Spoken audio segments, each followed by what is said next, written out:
ایک شخص ایک عورت پر عاشق ہو گیا اور شب و روز اس کے فراق میں بے قرار رہنے لگا۔ آخر کار ہمت کر کے اس نے ایک چٹھی لکھی اور اپنے عشق کا اظہار کرتے ہوئے میلاپ کا طالب ہوا۔ وہ خاتون نہایت ہی شریف خاندان سے تعلق رکھتی تھی۔ نہ اس نے کبھی کسی غیر مرد کے ساتھ ہنس ہنس کر بے تکلفی کے ساتھ بات چیت کی تھی، کیونکہ اس کو معلوم تھا کہ کسی غیر مرد کے ساتھ بے تکلف ہونا بلکہ اس کے سامنے بے پردہ آ جانا یہ سب حرام ہے۔ چنانچہ وہ اپنے زبردستی کے عاشق کی چٹھی پا کر چونک گئی، چونکہ شادی شدہ بھی تھی اور اسے اپنے شوہر نامدار کے حقوق کی بھی خبر تھی کہ شوہر آتا، لہٰذا کچھ سوچ سمجھ کر وہ چٹھی اپنے شوہر نامدار کی خدمت میں پیش کر دی۔ اس کا شوہر نہایت ہی پرہیزگار ہونے کے ساتھ ساتھ عقل مند بھی تھا۔ اس نے اپنی بیگم صاحبہ کو نماز اور سنتوں اور پردے کی تربیت دے کر کامل مومنہ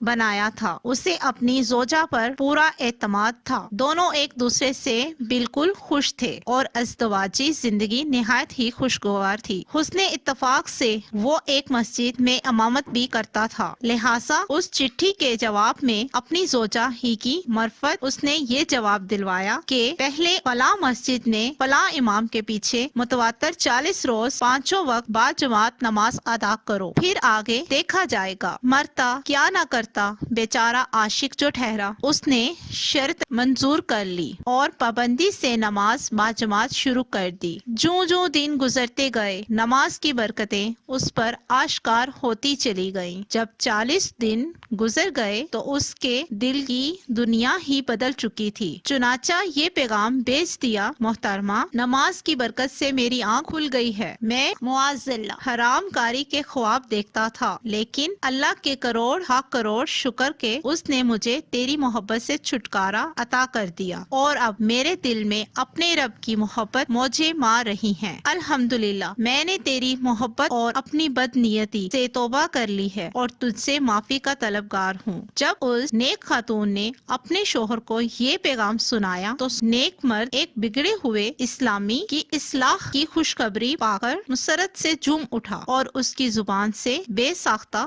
یہ جاری ہو گیا، یعنی رب عظیم نے بالکل سچ فرمایا، بے شک نماز منع کرتی ہے بے حیائی اور بری بات سے۔